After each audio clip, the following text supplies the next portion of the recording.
Really want to thank Alethea for the job that the Civic Engagement Program did in promoting this event.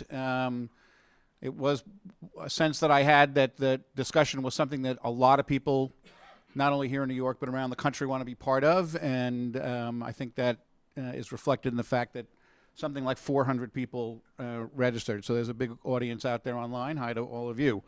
I want to welcome all of you in the room to week 13 of Labor and Politics at the CUNY School of Labor and Urban Studies, because that's how this panel originated.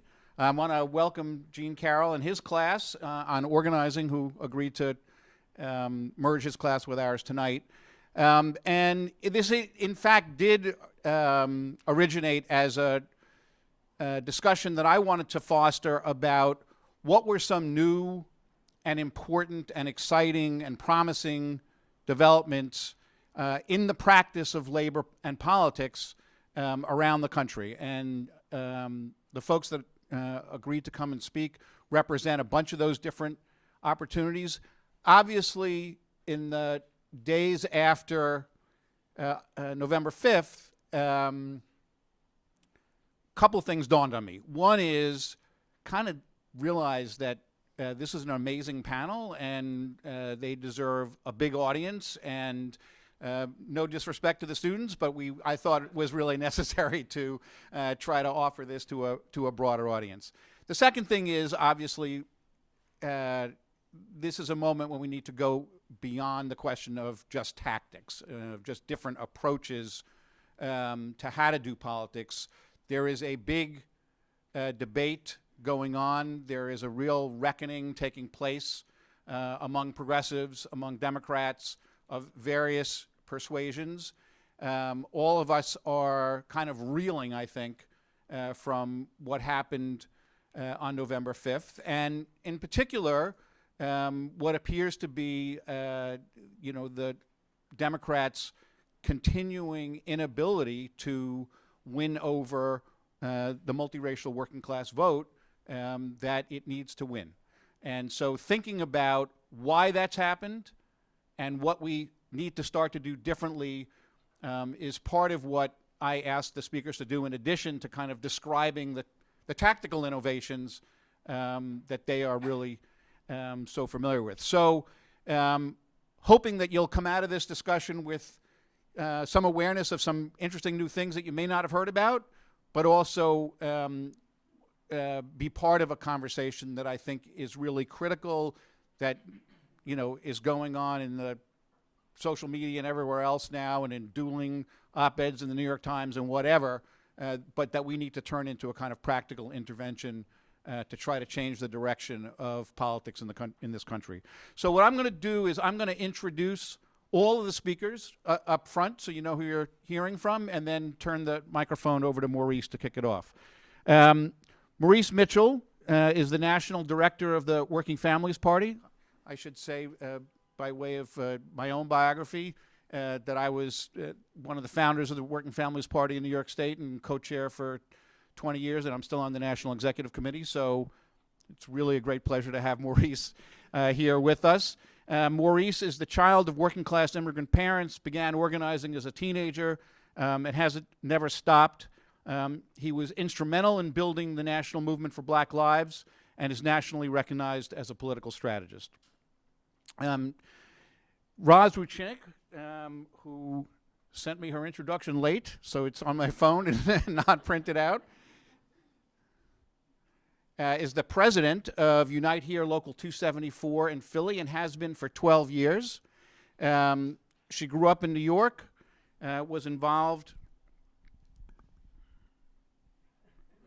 in gender justice movements, the global justice movement, community organizing before joining the labor movement in 2001, organizing food service workers with Unite Here Local 100, and in 2009 moved to Philly to support the locals there in becoming strong, fighting unions and their campaigns with non-union food service workers, hotel workers, fully staffed public schools, and she's led multiple limited duration strikes on hotel and food service workers, and fantastic local.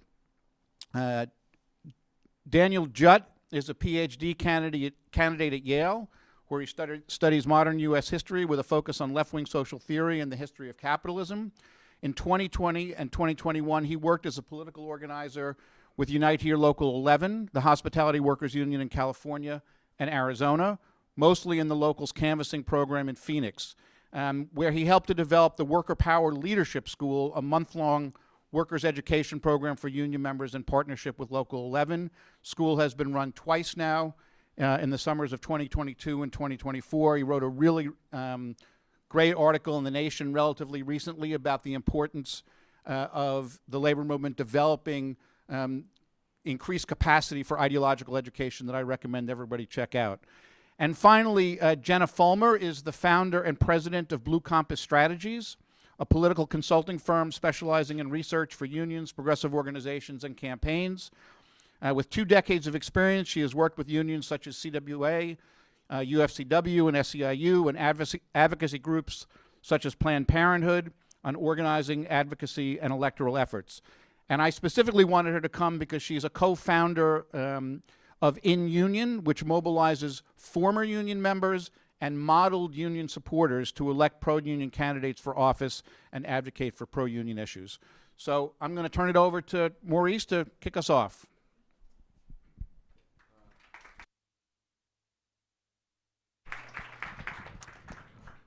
Thank you, Bob. Thank you, students.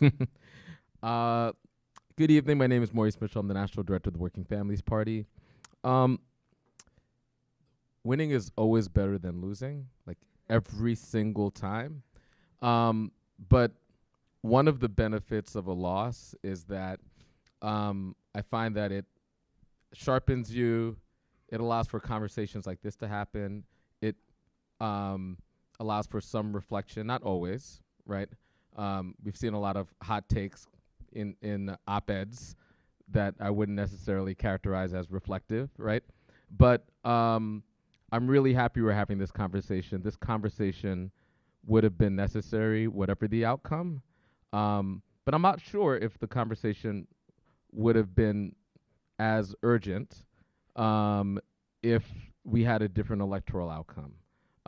And if I could, I prefer the win, but I'll take this conversation and us struggling together around these questions. These are questions that we at the Working Families Party take pretty seriously.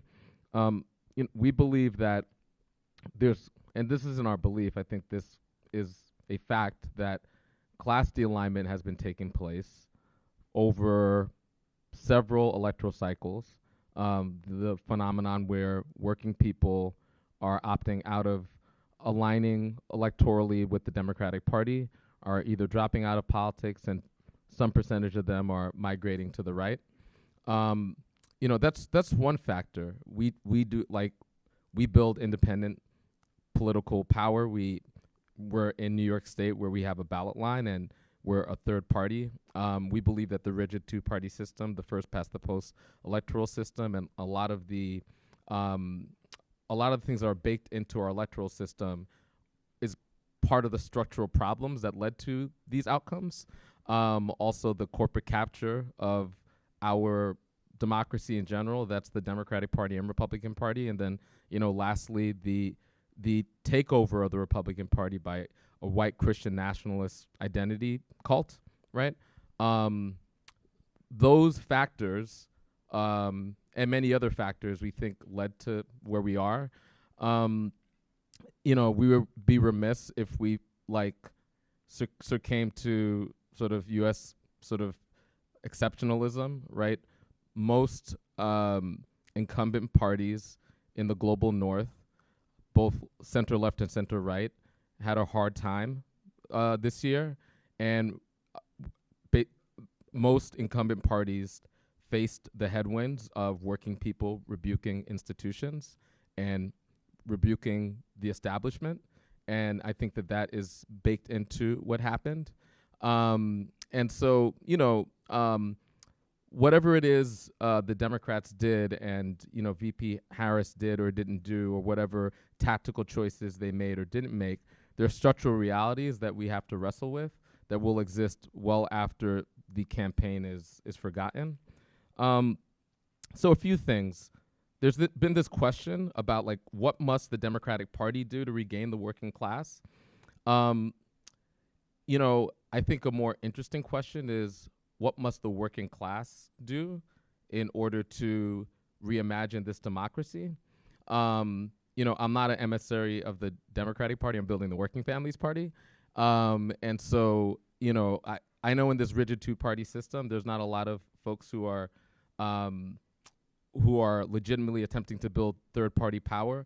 And so a lot of times I find that these conversations get conflated into the two-party binary, and I think that actually is something we need to challenge. I think this is a perfect time when the strategy of the Democratic Party failed for labor and labor institutions to recognize that they're a distinct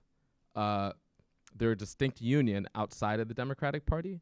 And I'm curious, and the Working Families Party is a practice in this. What would it look like if labor institutions and working people in general built their own political party in the United States? And I would argue that this is a really good time to take that question very seriously. Like, what would it look like if there was a labor party in this country, and how would we seriously make that happen?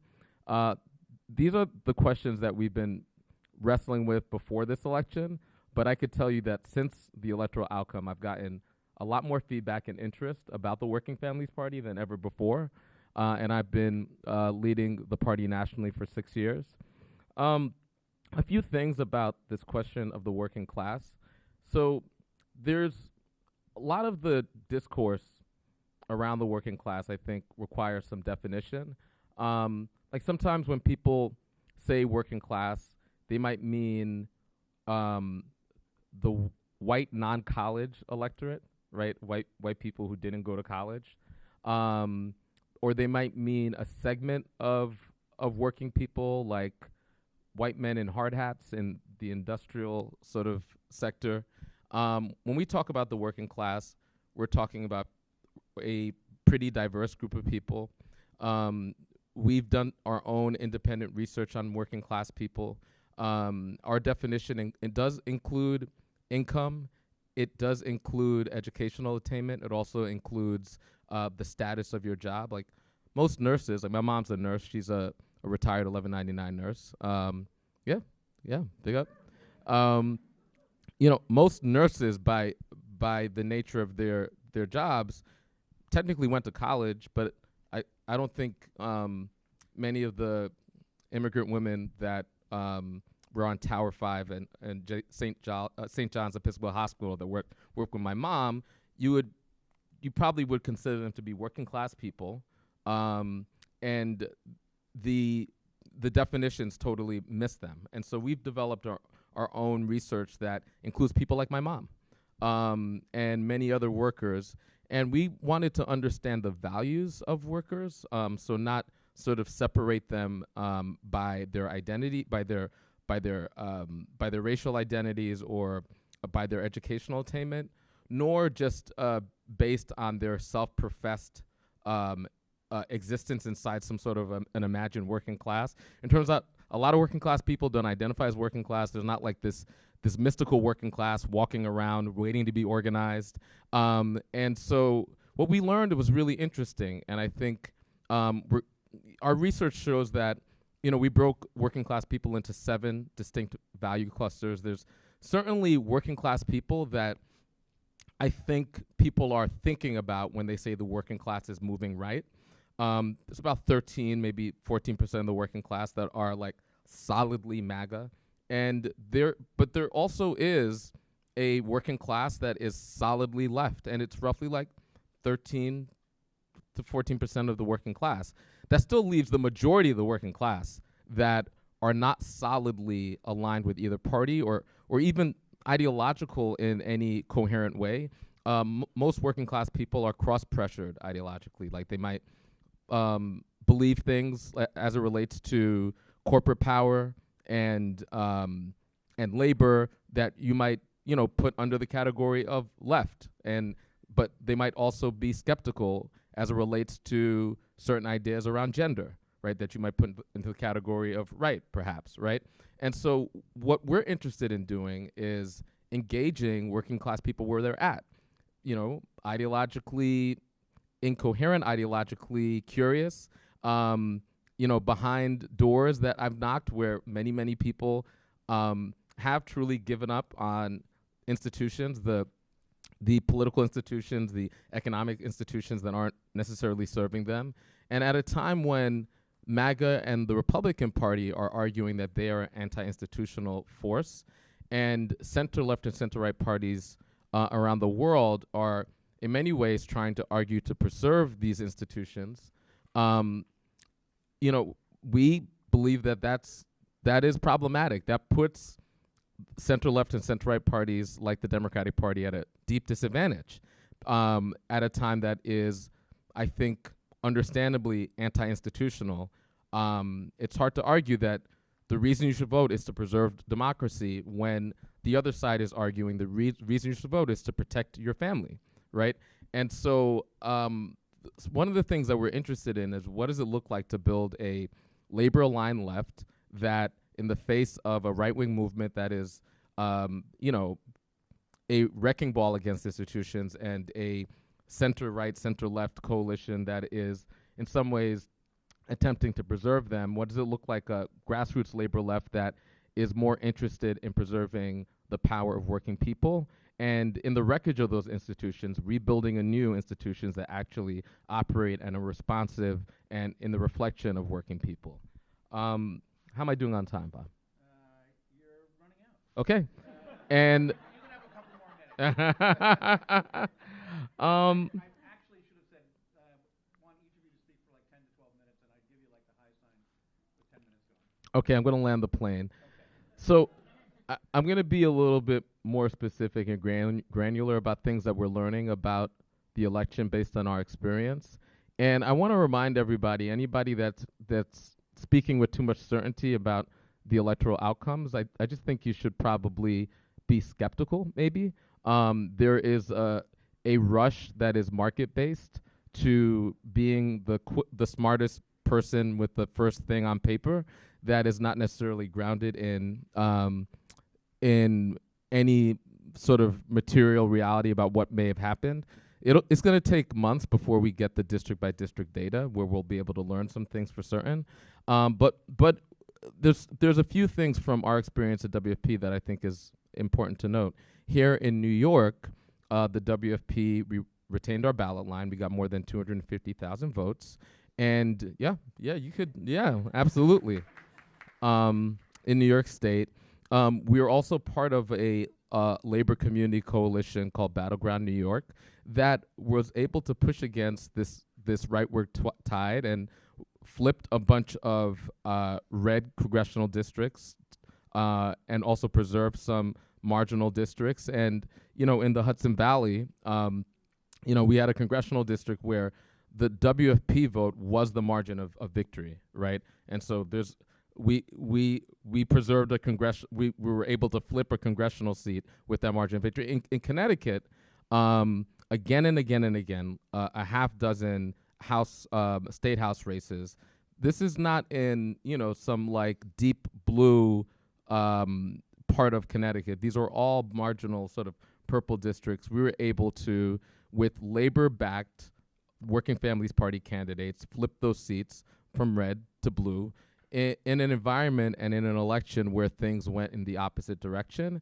And we think that that's the byproduct of organizing, of recruiting working class candidates that are labor-backed, that were speaking directly to people's lived experience and conditions, and also like naming the villains. I think that one of our arguments is that Democrats tend to want their cake and eat it too because of the incoherence of their coalition, where it's like, the Democratic Party is the party of Bernie Sanders and Ilhan Omar and AOC, et cetera, and the party of the lead counsel of Uber, right? That is the Democrat, like legit. That is the Democratic Party, and so as a result, and then I'll land it here. It means the Democratic Party wants to be able to surface some of the problems without naming the villains or the causes of those problems. And I think, it's really unfortunate when that basically leaves all the space for the right wing to be able to tell the stories they want to tell and offer the villains being the, immigrants or being the other or being, a handful of trans athletes in random schools that they wouldn't even, so I do think that there's a strong argument based on some of the wins that we saw around, speaking the truth, shaming the devil, and having a really muscular sort of left populist grassroots argument for why we're in the conditions we're in and how we can get out of them. But thank you.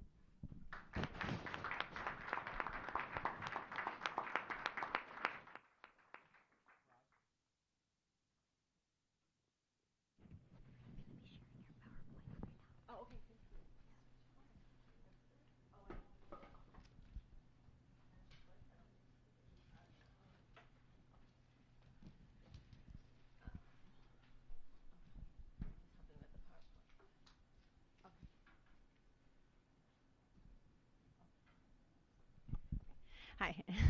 Hi, I'm Rosalind Wichenik. I'm the president of Unite Here Local 274, which is the Hotel and Food Service Workers Union in Eastern Pennsylvania. So I'm going to talk a little bit. We are a proud member of the Working Families Party in Philadelphia and Pennsylvania, and on the steering committee there. I'm going to talk a little bit about the original invitation to the class, and thank you for having Unite Here hearing me, about the political program that we've developed there, and then sort of for lack of a better term, my take, I guess, or whatever, for better or worse, based on the experience of our members and of all the work that we did on this election. We are, and to Maurice's point that, losing is hard, our program really comes out of the loss in 2016. So we're not a big local. We're about 4,000 members, and we're a small local in the largest city in Pennsylvania, which is the largest battleground state in this election, right? 19 electoral votes. And in 2016, we watched, I'm not used to saying, we watched Pennsylvania go for Trump by 44,000 votes, right? And just in our city alone, that was about 250, there were about 250 registered Democrats that just didn't vote, right? To the point of people feeling really hopeless and giving up on institutions. That's pretty much who most of those folks are, I would say, based on my lived experience in Philly and in the union. We, as union organizers, I'm an organizer with the union. I've been an organizer for 23 years in the labor movement. It really broke our hearts to watch the majority of voters vote, in particular in this case for somebody who is a hotel and casino owner, right? This is a capitalist who owns hotels and casinos. And so we were really grappling with, okay, what could we do? We felt like we had done a lot in that election, not super excited about it, but we had done a lot because we knew where we were was important. But we knew that we could do a better job talking to working class voters in Philadelphia, and that we could actually probably win Pennsylvania through getting out the vote in Philadelphia by talking to people that wouldn't vote if we didn't talk to them. And we could scale up a better program and with many, many, many more people than what we had been participating in. And so we committed to one another, the leadership team of our local, to do that. And by 2022, this is the independent expenditures in Pennsylvania in 2022. We talked to more people, our little local, with this operation, with the support of the rest of our union nationally. But we talked to more people than any other independent expenditure in the entire state of Pennsylvania. And by 2024, we had knocked, this year, we had a goal of knocking on 1.25 million doors, which is more than we've ever done, and would have been unimaginable in 2016. And we exceeded that. We knocked on close to 1.4 million doors, and we had face-to-face conversations with almost 200,000 voters in this past election. That clearly wasn't enough, and we're going to talk about why. But we made a commitment to do everything in our power to make sure that Trump did not win again, and we do feel like we did everything in our power to do that, as I said to Maurice earlier. And we do feel very good about that. And there's some other stuff that we feel really good about, which I'm going to share. So one thing, and I'm sorry. Also, the canvassing, to the question of whether canvassing makes a difference. Harris lost ground in Philadelphia, and Trump picked up about 2% in Philly, which is a Democratic city and is a daunting thing. But there were much bigger shifts in a lot of other cities, and the canvassing, the fact that we have this infrastructure in these battleground states that we've been building in the places where we are really doing that work. It is, Maurice is right that we're not going to see the numbers clearly enough for many months, but it does look that there is a real impact from the work that we do. But the one impact that we're absolutely sure of is the impact on building the union and building the labor movement and building working class people's leadership through these elections. So because we're doing this through the union, it is really different than a lot of other canvass operations. So in addition to many volunteers, and some of you volunteered, and if you came down to Philly to knock doors, thank you so much as volunteers.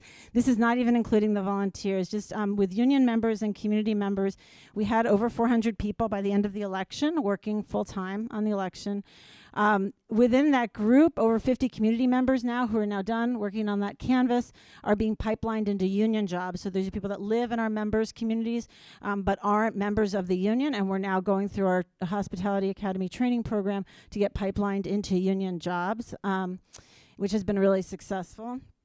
And then the leadership team of the canvas, and it was a massive canvas, so it was a big leadership team. There were 57 union members and community members who were not current union staff people. So 75% of the leadership group were not staff. So we were building real long-term capacity, which also meant like in 2020, I was like making the teams for the canvases. And this year I was, I really wasn't full-time on the whole thing till the very, very, very, very end. We were striking error mark at the end of September. So still really able to run our union battles at the same time that we were doing this massive, massive door-knocking campaign. The other thing is that, and this is just an example of people's leadership development. I won't go into the whole story, but the woman in the blue there who had a very intense incident on the canvas in the 2022 midterms, who was a community member, not a union member. Her name's Erin. She had a bad incident, and we were all supporting her right during the canvas in 2022. She was actually caught in crossfire at the end of a shift. She continued with the campaign when she got better, and she then got pipelined through our Hospitality Academy into a job at the Hyatt Centric Hotel, where we had a card check agreement. She organized the union. She was on the union committee. Another woman there on the committee, Tamara Cox, she was a voter that we had knocked on her door, and we all ask everybody on the doors, does anybody in the household need a job? And if they do, we then pipeline people into our Hospitality Academy program as well. So in addition to the folks from the canvas, we also have 1,700 people who signed up who are looking for work and would like to work through our Hospitality Academy coming off the 2024 election. So, and then Erin actually was a field director on this 2024 election campaign. She organized the union that just won their first contract in August. It's very exciting. So there's real benefits here. The other thing we do with this group is we do really intensive political education, and some of you, Bob has come down, Stephanie Luce and Samir Santi have come down, and many other people. And we do training with the canvassers on non-union organizing, gender and economics, racial justice, gender identity, a lot of different pieces of labor organizing. The Democracy Defenders curriculum was done on this campaign, basics about capitalism and economics. So we use that as an opportunity to do really these mass trainings with that whole team. Yep.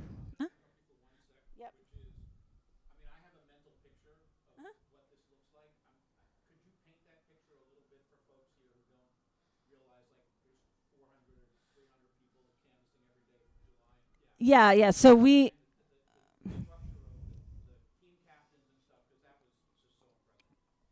Sure. So we what we do is beginning with our union members, we have language in our union contracts that people can come out on a union leave of absence. So we recruit people to come out on a leave of absence with the union for a number of months, and so then they're working with the union. This is all funded generally through, and we'll get into other issues, but this is not funded through union funds. This is mostly funded through other funds of people that want to make sure the Democrats are getting elected, and so it's done separately from the union. So then we're able to pay people to come out full-time from their union jobs, and then also community members from our members' communities who are not working, who we are connected with, who we have come out and work with us as well, and then union members from other cities as well. We have some union members from other cities come as well. So people are working full-time, 5 days a week and then into 6 days a week, door knocking. And then they're on teams. Everybody is on there's intensive training that's done with people for multiple days to start off. And they are on a team of 10 people with a lead. And then that lead has a director, and each director has usually like 5 or 6 leads. And so we have a team of directors who are then led by the field director. There's also a data team and other teams. But it's very, very structured. They have one-on-one meetings with their lead on a regular basis. We do evaluations. So we're really looking at people's development. It's not just like a job or a thing to do. I'm now at time, but I didn't get to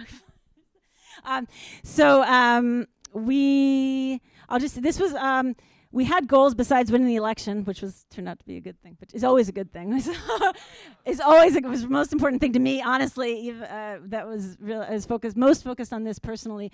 But having done many of these cycles, we feel like we need to be developing independent, self-sustaining, year-round political, community, and policy organizations that work alongside the union but are separate from it. And we can run our political operation out of it, but that aren't predominantly just about politics, but also about organizing in the community around working class issues. These are our members' communities, and we need to be organizing in the community in addition to organizing in the workplaces. And so that is about building more sustainable. That will also result, if we're doing that well, that is going to result in building sustainable local neighborhood political power. And our focus was on trying to do that in 1 to 2 predominantly Black working class wards in Philadelphia. So we sort of experimented with one particular ward, big ward in the city, and we're planning to continue to build there now. And we continued these other things that I already talked about. So in terms of post-election, I'm over time, so I'll try to keep it really quick. My take on the election, I don't feel like is a hot take because it comes from like 20 years of organizing. I think it's like an organizer's perspective. I basically feel like, we've worked hard. As I showed you, we were sort of motivated by what had been very close elections, and our elections in PA are always really, really close. And we should be asking ourselves, and so we're like trying to get enough votes to get us over the line in Pennsylvania by getting, those people that are feel so hopeless, to get them to go vote, inspire them to go vote, push them to go vote. And we need to ask, why are these elections so close? And the Democratic Party, as Maurice already said well, is not speaking. Not addressing the anger and the impatience and the hopelessness of most working class voters, and I could say lots more about that. And I won't do that now, but that is the lived experience of our members. And the party is controlled by a donor class. It is controlled by elites, in my opinion. And it's relying on an alliance of upper class, well-educated folks and suburban folks with parts of the working class and taking those parts of the working class for granted instead of a unified multiracial working class. And which, Working Families Party has been championing that. And I think it's the right thing for us to be talking about. Because we don't have that, we have people, what we have right now is a situation where people are many working class people are incredibly angry and rightfully angry. And as an organizer, we're trained about what to do when people are angry, right? Like that, you're looking for anger as an organizer. We want people to be angry. People should be angry about what's going on, but it's all about where are you directing that anger, right? And so our job as organizers is to direct people's anger at the people that are actually responsible, go demand things from them and get them to actually win something, and realize that fighting actually works. If you actually stand up and fight and demand things, you can win. Without that, of course, people that are angry about inflation or about their economic situation, that people should be angry. And without that, you're going to blame whatever is in front of you, because people are looking for somebody to blame. And it's very easy to do that along all the lines of that we've seen. So if we are actually organizing people into fighting organizations, the voting comes much more easily. And so my take and my push is really about like pushing organizing. And so I made this really fancy slide. This is my I think that people who are feeling really angry or hopeless need to be directed into real fights with real targets so they can start having real wins.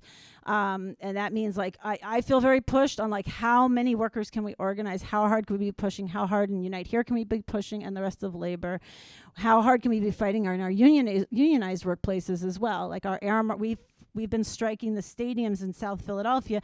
Many of the leaders on this political came out of that. Like how many workers can we have in motion fighting? And we need to be doing, as I said earlier, community-based organizing with real demands and victories. And that isn't just speaking up from the community, it's real community organizing. And I don't think we have enough of any of these things right now, which is where I feel really urgent, that is what we really need to be doing. And then to the question that Bob asked about, I don't know, people, these questions around gender and race is like, I guess, or in immigration, around divisive issues. We cannot shy away from those issues. So if we're actually organizing, you're going to work through those issues. If you're actually organizing people across difference, then you're going to work through those issues. That you can be in struggle around these things and have a very full, explicit commitment to racial, gender, and sexual equality. And struggle through these things, not as opposed to like canceling people out or policing them, which is different. And the one example I want to show, we do this in our canvas. So we have a canvas of people. Some of these people have no idea of the union. It's a overwhelmingly working class canvas, overwhelmingly black canvas, and then we have a number of people within that. It's a minority of folks who are out as queer, out as non-binary or trans, and we make a big thing about pronouns. It's a really important respect issue for folks, and we have everybody introduce themselves. My name is Rosalind Muchnick. I use she, they pronouns. I'm president of the local, right? That's how we train everybody to introduce themselves on the canvas. And for most people on the canvas, they've never even heard of a pronoun. And then there's some people for whom this is like, the most important respect issue is their pronoun being used properly. And there's often big educational divides, not always, but often big educational and racial divides between people that are people's knowledge around these issues. And we do a lot of training around this, but we also we have to navigate those differences with people. So this is not about policing people, but it's a lot about explaining, about engaging in real education and conversation. And also for those people, for example, a white person who is feels very strongly, or, wants to make sure their pronouns are being respected, but then also needs to be very conscious of their own position within this majority black canvas, and how that all has to be navigated. And you do that. We do that in the union, and we do that on the canvas. And that's how I think we deal with these issues. That's how I've seen people move around these issues. We can't shy away from them, but we also can't just like say this is our position and then everybody's just got to conform without really talking to people. So that's it. Thank you. Daniel, you're up. Okay. Is this working? No. Now it is. Great. Okay, thank you. Thanks, Bob. Thank you to CUNY and to SLU and to everyone here online as well, and to fellow panelists. I feel very lucky to be here really learning from you all. So I'm going to kind of go the opposite direction of Roz. I'm going to talk about the kind of big structural picture as I see it first, and then zoom in to the labor education program that I've been helping to coordinate with Unite Here and Worker Power in Arizona, which will, I think, plug in nicely to some of the things that we've just heard about coming from Philly. So big picture first. I think that and as Marie said, this would be true regardless of the outcome of the election, right? That we are living through an epical shift in American political life and in the structure of American capitalism. And in a way, any conversation about where the labor movement goes from here, I think needs to start there, because that is going to determine how we strategize going forward. Over the past 50 years or so, since at least the mid-1970s, I think we've witnessed a set of pretty vast, unheralded transformations in our society. First and foremost, perhaps, the rupturing of the link that we had become used to in the mid-century post-war moment between productivity growth and real wages, right? So some of you, especially folks maybe in CWA who have done that runaway inequality training, have seen this famous graph of productivity, right, going up and wages stagnating since the 70s.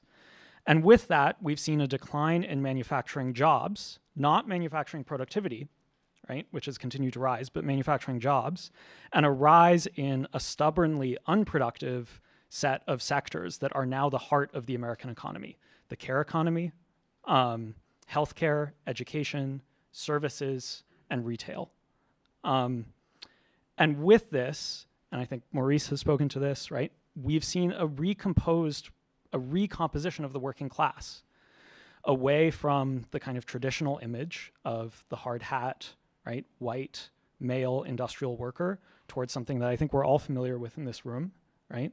A much more diverse, multiracial, in fact, increasingly predominantly, right, women in the main sectors of American capitalism.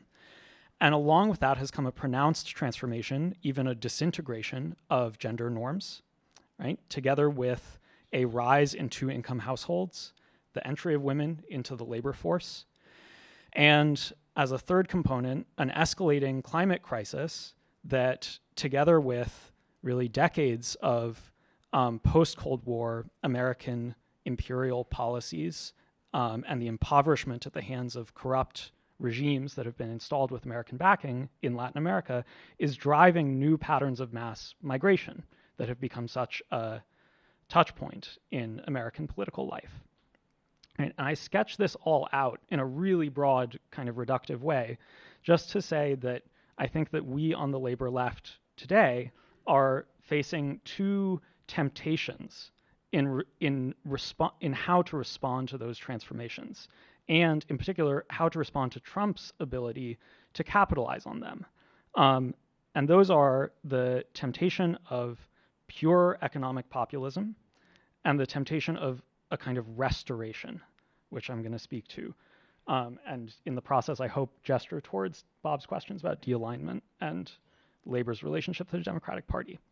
So pure economic populism, right? To my mind, there's little question that the Trumpian right has a more resonant critique of our current moment than the liberal left. And I don't mean more correct, I don't mean more true, right? But certainly more resonant. And I think that part of the reason that's true, and this is not particularly original, is that Trump and his allies can put together the social transformations that I just went through in a single story, right? They can relate them to each other in a way that Democrats, I think, and even people on the left in the Democratic Party have trouble doing for reasons that I'll come to in a minute. And this has, as we've heard, led to real shifts in working class alignment, right, across the country, less toward a realignment, as folks have already said, more toward a de-alignment, right, where both parties today are effectively viewed, I think, as parties of capital with some substantial support from working people, right, that splits pretty evenly, and then a lot of folks dropping out of the political process altogether. And I think given the gains in the Republican working class, given the Republican gains in working class constituencies, one impulse that I've seen and felt since the election in left labor circles is to line up our message with theirs in some ways to win back their voters.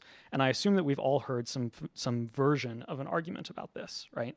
Talking about the American worker, for example, right? And finding that a promising inroad, which I think is actually a very dangerous phrase that is kind of laced with nationalism.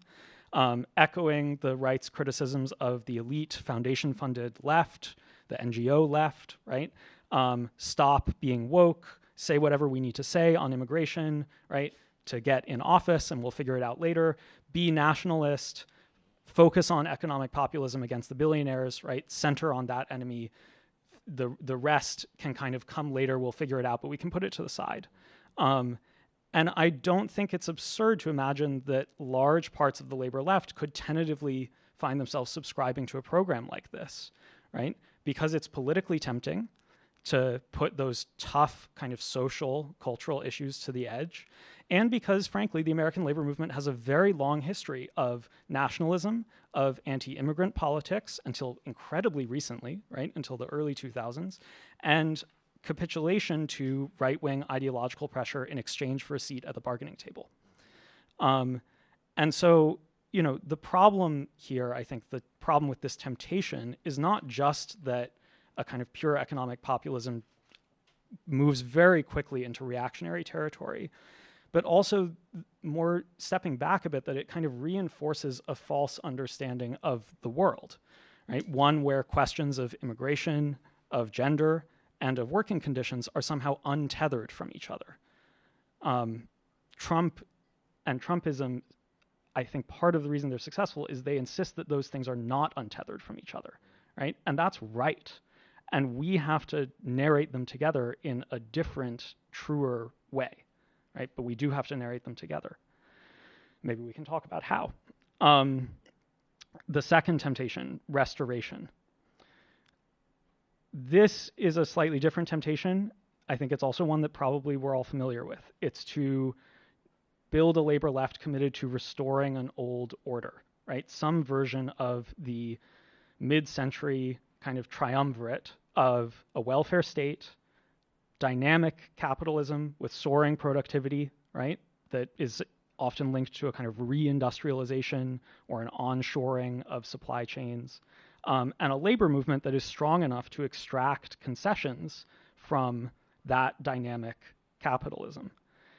Obviously, this is in some way a mid-century nostalgia that was popularized by Trump, right? The essence of MAGA.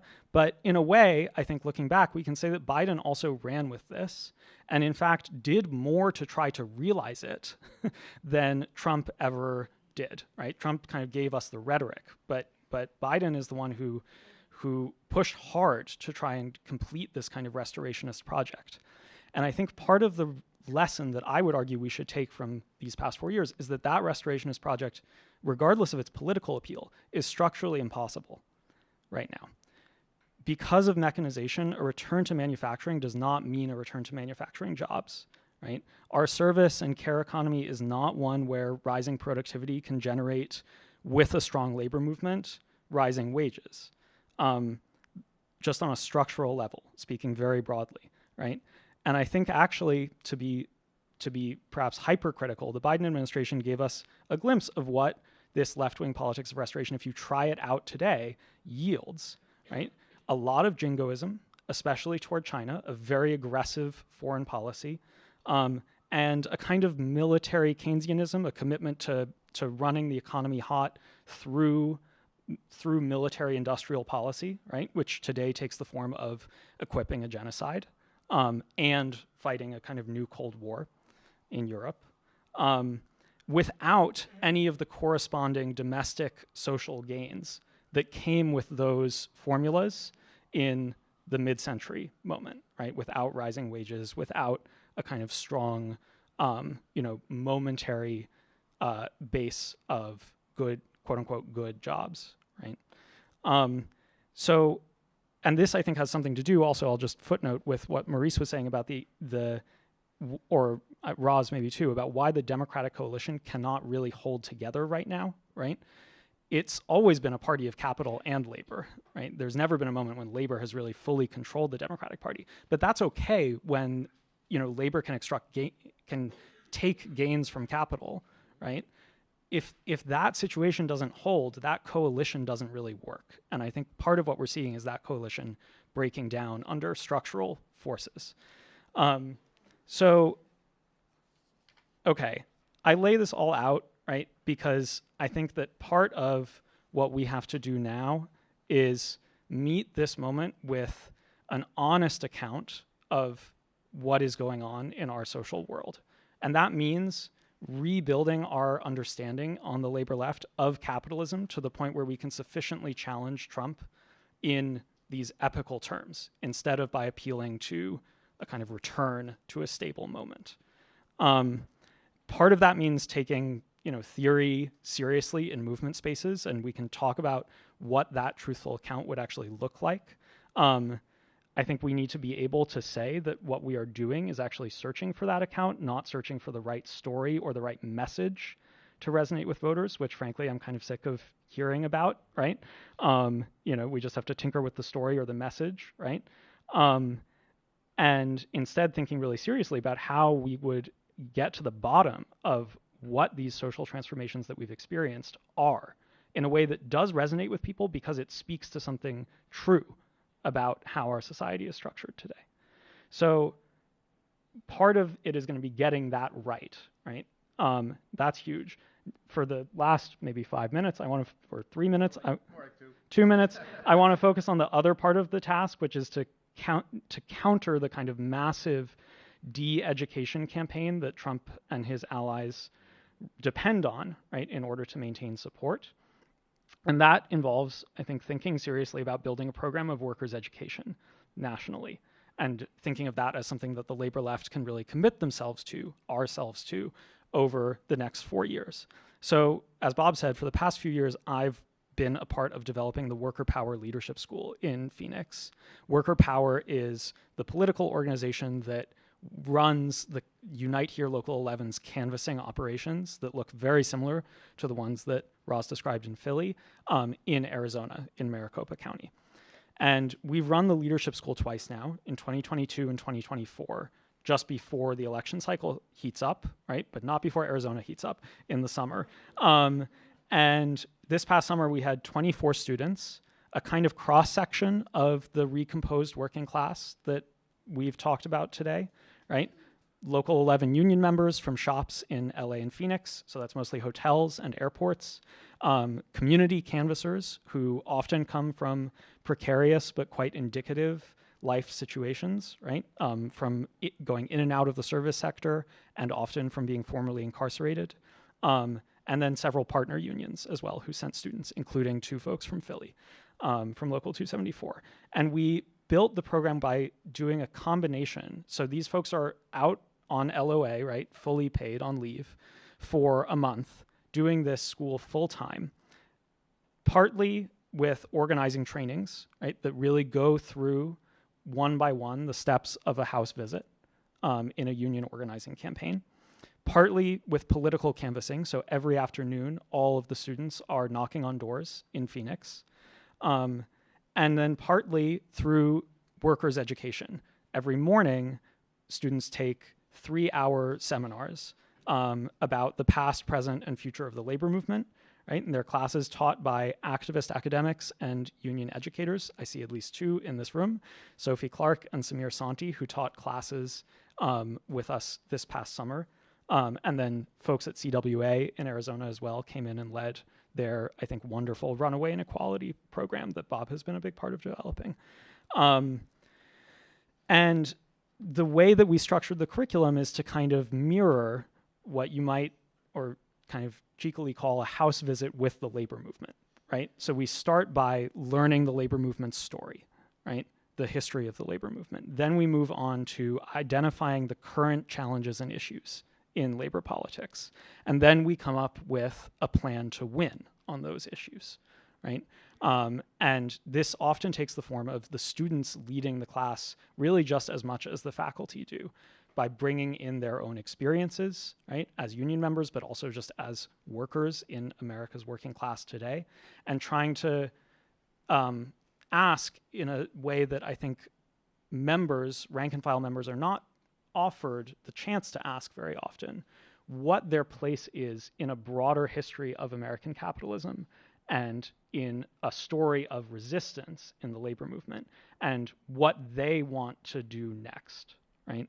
What model they want to build. And I'll just end by saying that we didn't invent this model out of thin air.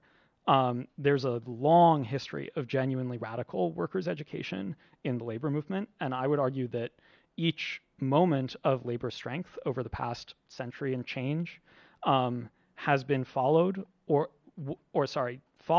at least has coincided with a real upsurge in political education in the movement, starting in the 1890s with the populists and their traveling lecturers who roamed the heartland, right?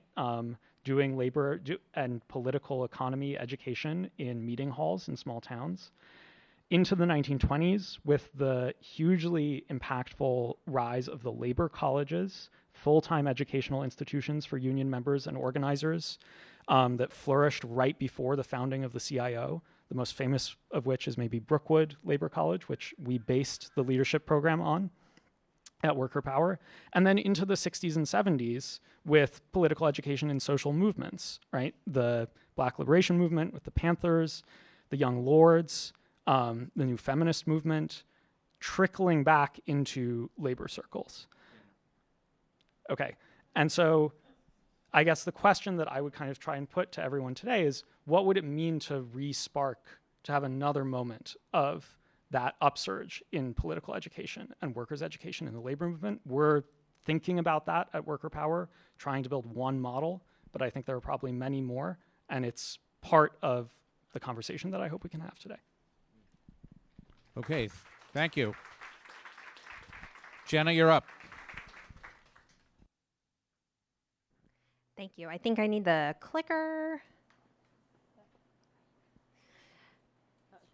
How's everyone doing? It's so good to be with you all this evening. I am coming in from Richmond, Virginia. That's how much I just love Bob Master. I came in this morning, really excited to talk with all of you and just really thrilled to be on this panel. I should also mention, I should have said this in my bio, I actually grew up in South Jersey outside of Atlantic City. So I have family members who worked for Donald Trump in his casinos for many years. So he has been part of my life for a very long time, too long if you ask me. As Bob said in my introduction, I run a political and opposition research firm called Blue Compass Strategies. That's one part of my job. And then another job that I have is I co-founded an organization called In Union, which I want to talk with you all about today. I'm going to try to go through this as quickly as possible, and hopefully you all find it interesting. Otherwise, Bob will give me the signal. In Union was really born after the 2016 presidential election. There were a lot of reasons why Secretary Clinton lost that election. You all know a whole host of reasons. But one of the reasons that we felt was missing from the dialogue was really the decline in terms of the union share of the vote and the union performance for Democrats at the top of the ticket, right? So if we look at states like Michigan, Wisconsin, and Pennsylvania, and you go back to the 2000 election, union households, if you think of the entire electorate as like one big piece of the pie, union households made up anywhere from 38 to 42% of the total votes cast in those states. It's a pretty significant chunk of votes that came from union households, right? And we know that unions work their members. They would do weekend walks, they would do worksite flyers, they would send them mail, all the things that we kind of talked about on this stage. And they were communicating not just with their members, but those members then had ammunition to go talk to their coworkers, to have conversations with their family and friends. And the benefits, Democrats benefited hugely off of that, right? We saw union households voting for Democrats at the top of the ticket from anywhere to 60 to 65%. So again, 43% of the pie, 65% voting for Democrats. Those are huge numbers. You fast forward to today, and it's a very different story, right? So when we look across Michigan, Wisconsin, and Pennsylvania, union households now make up anywhere between 18 to 22% of the vote. So very different than those numbers I gave you from the 2000 election. And as a result, some of it is self-inflicted wounds in the labor movement. A lot of it is right-wing attacks, but unions have less resources to communicate, broadly speaking, with their members than they did years ago. We all know this to be a fact, right? Some unions, not all of them, don't have the resources to communicate with all of their members, so they have to be strategic in the way that they communicate. They might only talk to the persuadables in their local, and they figure that their activists are going to vote for Democrats anyway, right? And so we can save resources by not communicating with them. Again, this is not across the entire labor movement, but with some locals. As a result, we know that union activists have less information to communicate with their family and friends. And the result of that has been less support for Democrats at the top of the ticket. So that was really the discussion that we had after the 2016 presidential election. The gold standard going into the next election would be organize 5 million new workers into unions, right? Work them the way that we know that you should. Lots of member-to-member communication, weekend walks, etc. That did not seem like a viable strategy to us ahead in the next election. So we sought out to do two things. Oh, sorry. I also want to show this slide because I think it really underscores the loss here. This is just the back of the envelope math. When I talk about the difference between the 2000 and 2024 election, what do we mean in terms of 43% down to 18% and less support for Democrats at the top of the ticket? These are huge numbers. Estimated Democratic votes lost from union households. I went back to 2000 and 2024. Michigan, it's a loss of 419,000 votes for Democrats. Pennsylvania, a loss of 170,000 votes. Wisconsin, 114,000 votes. I included Ohio here because probably like many of you, I'm devastated that Sherrod Brown lost his election. Look at this number, 560,000 less votes for Democrats in the state of Ohio as a result of the things that I talked about. So given this problem, two things that we did. The first thing is that we went to a couple of unions, 8 of the largest unions like SEIU, AFSCME, NEA, AFT, Steelworkers, Teamsters, etc. And we said, we want you to go back about 10 to 15 years, and we want you to give us your former union members. In other words, people that might have moved, switched jobs, but for whatever reason, they're not on the union file anymore. They were part of our echo chamber. They were part of, getting all that member communication, but for whatever reason, they're not on the union file. So that across Michigan, Ohio, Pennsylvania, Wisconsin gave us about 900,000 people to communicate with. So that was the first thing. The second thing is we said, okay, well, we want a bigger number here. So we worked with Catalyst to develop something we call the union support model. Everyone in this room has a union support score. I'd like to think all of us have pretty high union support scores. It scores everyone from 0 to 100 on your likelihood to support union-endorsed candidates, union organizing. These are the central things that you care about in terms of your vote. So we said, okay, we're going to build this union support model, and we're going to look at everybody that's 60 plus on this model. So we want people who are on the high end.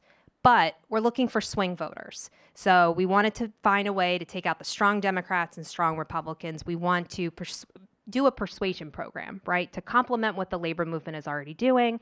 But we want to focus in on these swing voters. So we're not using partisanship scores. Partisanship scores determine if you're a Democrat or a Republican. We want to know how you vote.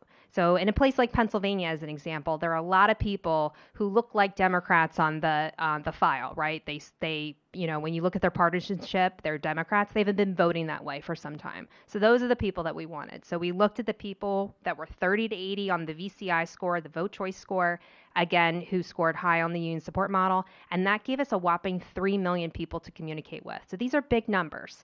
900,000 former union members, 3 million of these modeled union lookalike audiences, like we refer to them as. In terms of doing some research, so we did a couple of things. First, we did focus groups, we did survey data, and we learned a couple really important data points that were our guiding light. Number one, overwhelmingly, all of these voters, and there was virtually no difference, by the way, between the former union members and the modeled union supporters. Virtually all of them, 70%, had a high regard for unions. Okay, so they like unions. Great. 66% said that they were looking for a new source of information that they could trust on issues like jobs and the economy. Great. 68% of them said that they saw unions as a reliable source when it came to information on jobs and the economy. So those are 3 really important data points. They like unions, They're looking for new sources of information, and they see unions as a source of information, a reliable source when it comes to issues like healthcare, the economy, Social Security, etc. So we knew we had the right group. The other thing that was really important to us is I talked about when unions communicated with their members, there was an echo chamber that was built. There was a downstream effect, friends and family, right? These voters, despite all of these other data points, told us that 45% of their friends and family vote for Republicans. About 15% of them said, I think 15% vote for Democrats. The rest, they don't really know, right? So if not for communication from a union or a union allied organization, this is their echo chamber, 45% of the Republicans, right? So then we sought out to build an organization. We obviously call ourselves in union. The way we describe ourselves, we say that we are an organization that is supported by unions, that we hold the politicians accountable, that we do not endorse candidates. We never tell the people that we communicate with how to vote. We give them the facts and then they decide, right? So primarily, we do this through 3 different methods. The first, which I'm going to spend a little time talking to you all about, is through this newsletter content. So we do, it looks like an 8.5 by 11 folded brochure, and it, you open it up, and I'll show you some examples of that. And that's really the core of our program. Secondly, sometimes we do canvassing as well. We usually will hire people in the community who have a union story to tell, right? So we want union members, we want retirees, or we want people who are family members of union members. The whole connective tissue to this entire program is union affinity, right? That's what these people are looking for. They trust and like unions, so that's the way we bring down the barriers. And then also with the newsletter content, we put that out digitally as well. So just a couple things I'm going to run through, just to give you a sense of how we communicate with these voters. So we need to make everything that we do about the issues, not candidate driven. We stick to the issues that these workers tell us that they care about, right? We're talking about jobs, the economy, healthcare, Social Security. There are a lot of other issues that are important to them, but not as important as these ones. These are the ones that they're looking for the labor movement or us to communicate with them on, number 1. Number 2, we provide facts and documentation. This is so important for all of the work that everyone in this room does with persuasion audiences.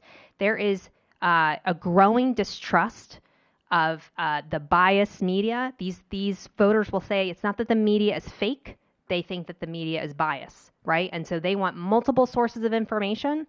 They will say stuff, and like a lot of focus groups, right? I watch MSNBC, CNN, and I watch Fox News. Okay, fine. But they also say, well, I like the BBC. I don't think all these voters in Pennsylvania who are swing voters are actually watching BBC. But I think what they're saying to us is we just want the news. We don't want the spin. We just want the facts. And that's what we need to provide them. We provide cost savings resources to build a relationship. So we start communicating with these voters long before the election starts. We provide them information on how to stretch their dollar. We connect them with other organizations like Work Money, that provide coupons to help them build a relationship with us, stretch their dollar, say, hey, I feel your pain and I want to help you connect you to these resources. Again, tell them who you're supporting and why. This is so important. I'm going to talk in a little bit about these focus groups that we recently did. This is so central. We cannot just go to voters and tell them to vote for this person at the 11th hour. We have to give them a legitimate reason of why. And this comes up over and over again. We provide comparisons on the candidates on critical issues. It does not look like political mail. No grainy photos of Trump. Stop the temptation. It doesn't work. It goes in the trash. No X checks. Check marks. It needs to just be very nonpartisan. Here are the issues. Let it speak for itself. Voters really like scorecards, by the way, and we don't use them enough in terms of how people voted on pieces of legislation. Avoid saying things like no Republicans supported it. Makes it sound like there was a problem with the legislation to begin with. Let the scorecard speak for itself. And if Republicans did the right thing on something, I know it's rare, but if they did, own it. Say it. And it's really important to build legitimacy with these voters. Use real people, rank and file people, talking about how pieces of legislation impact them and their community. Do not use stock photos. Again, goes right in the trash. All right, so the question is, does any of this work? Great question. So we did this in the 2020 presidential election. I mentioned how we started this after 2016. We did this work in Michigan, Pennsylvania, and Wisconsin. We communicated several months with these voters, and what we found is we were able to move them to 72% to support Biden and Harris. So remember, when I was talking about union households in 2000, 43% of the pie, right? We wanted to get them around 65%. We were actually able to move them 13 points. And what does that mean in terms of raw votes? It's showing you Michigan, Pennsylvania, Wisconsin, the Clinton vote deficit, those numbers on the left-hand side. The middle shows the Biden vote margin. And then the far right is the in-union estimated votes. We are not claiming credit for all of this. Importantly, there are a lot of groups who did a lot of great work. But what we also know is these voters continuously tell us, nobody hears me, nobody sees me, nobody's talking to me, excuse me. So I think, we played a pretty substantial role in those numbers. 2022, same impact. This I wanted to show you was men that we contacted, so men that we spoke to. In Pennsylvania, in our contact universe, were 15 points higher for Shapiro than the men that we didn't talk to, 13 points higher for Fetterman, so those are pretty big numbers. This chart, we asked them in both our contact and non-contact, again, are men, who's better on this issue, Democrats or Republicans? Lots of issues here, but if you go down to inflation, the men that we talked to said Democrats plus 17. If you were a man in the in-union universe and we didn't talk to you, you were plus 4 for Republicans. That's a 21-point swing.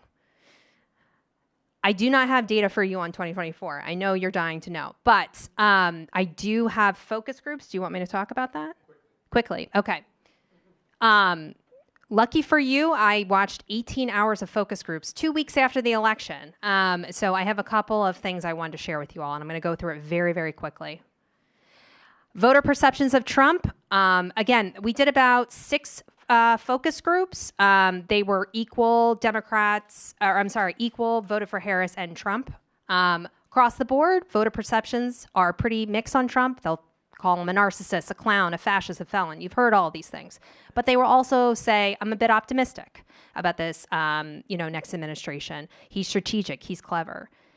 Harris, very different. Their perceptions of Harris that she was inexperienced. She was unqualified. BS. She tried. She was compassionate, incompetent. This kept coming up, by the way, and I overheard a conversation over here that Bob had about not being respected on the world stage. You had mentioned that there was some canvassing. Definitely heard that among these voters, that they didn't think that she was ready. By the way, they did know about her policies. They would reference the $50,000, small business loan, $25,000 for, first-time homeowners. They didn't think it had anything to do with them. Perceptions of the Republican Party, they find Republicans are strategic in terms of their organization. They're united. Democrats, disorganized. They see Republicans as increasingly aligned with the working class concerns, although this view is not universal, but we did hear a lot of that. Republicans do, though, face criticism for lacking empathy, right? And they do find them to be promoting conspiracy theories. The Democrats, a very different story. They lack the ability to be effective on bringing meaningful change. Again, we heard some of this before. They talk the talk, but they don't walk the walk. And that a lot of what they were telling us is that Democrats prioritize corporate interests and celebrities. A lot of talk of celebrities, by the way, and act as Republican light, right? Lots of concerns around the pandemic as well. Lots of feelings that there was resentment, that there were people who benefited from pandemic aid, and the way that they view other voters or other people in their community in that regard. Women shared deeply personal accounts about reproductive rights, even the women who voted for Trump, by the way. And then the last thing that I will say, well, I'll say 2 more things. There was this interesting conversation that also kept coming up. Sometimes in focus groups, people will say stuff the first night, and you're like, well, that's interesting. That sounds like kind of off the wall. This kept coming up every night, so I think it's notable. Many times, these voters were equating what happened with January 6th with the Democratic primary process. So they would say to us, I don't agree what Trump did in terms of inciting the insurrection. I think that was wrong. But I also think the Democrats acting like they're the party of democracy doesn't make a lot of sense when they didn't really have a Democratic primary process. So something to be mindful of. Last thing I will say, because this is really important about our work moving forward, we read a statement to all these voters about Trump. You know, I have concepts of a plan. We all remember this, and repealing the ACA. These voters were unaware, completely unaware, that Donald Trump tried to take away the ACA over 60 times, try to repeal it. No idea. And they were very nervous about going back to a time with pre-existing conditions, almost to a person. They start to tell stories about how, you know, look, I don't really love the ACA. There's problems with it, but I can't go back to a point where, you know, I'm struggling with pre-existing conditions. This was a mistake on the part of the Democrats to not talk about healthcare. It's a really meaningful issue for these voters. So I'm going to stop there. Thank you. Thank you. Thank you to everybody on the panel. Great presentations. Ran a little long. And I think we've got more than 45 minutes here of conversation. I have some questions, but I think I'll refrain and just throw it open to the group, because you all came turned out, and I'm guessing that there are a number of questions or comments from the audience. I could be wrong. Gay Semmel. Yeah, we need to use the microphone because otherwise people who are on Zoom can't hear us. Okay, this is just a quick question. When you did the focus groups, did you find out the kind of what TV programs people listen to? Because the things that you listed all sounded to me like Fox talking points. And one of the things that I noticed when I was doing a lot of phone banking was that when people said those kinds of things to me, they also told me how they learned it from Fox. Yeah, so I think that this is a really important point in terms of the information. And this has, I should mention, I gave you all very quickly the hot takes from our focus groups. Many of those things voters have been telling us for a very long time. This didn't just happen in 2024, but the biggest difference that I think we have noticed is in terms of distrust in institutions. Luckily, these voters, at least for us, still believe in the labor movement. They still believe that unions are a trusted institution. They don't always know where they heard things. They wouldn't say, oh, I heard that on Fox. So much of the information, they're getting it on their phone. They don't remember, right? So it's hard to say. I will say, though, that a lot of these voters tuned stuff out. It got to the point, many of them made up their minds, and this is the other important point, long before Election Day. Many of them said, look, I made up my mind in August and September. And we made a tactical mistake on our side because, and I'm sure Maurice will talk about this, but there are many donors in our community that don't believe communicating with voters until post-Labor Day is worth the resources. And these voters in particular made up their minds very early. So to answer your question, these are swing voters. They're not all Trump voters. But I was just trying to give you a sense of what they were kind of saying throughout.